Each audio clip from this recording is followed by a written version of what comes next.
So my name is Sotelo, and I'm Vice President over Diversity, Equity and Inclusion, and Government Relations.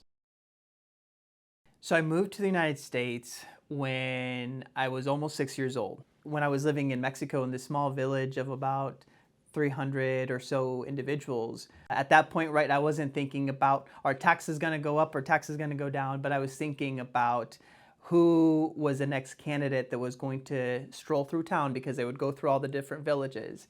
And some of them would offer, whether it was drinks or whether it was food. This other candidate gave me a full meal and you're only giving me a Coca-Cola, right? So it turned into, what are you going to do for me? So in many ways, within this, I would say, emerging democracy in Mexico, there were various issues from the high level of centralization of education.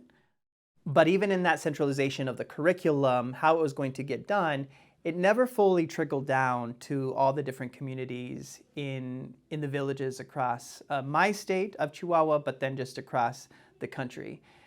You didn't have a lot of different checks and balances. Education was also not something that people were looking to change or knew how to change.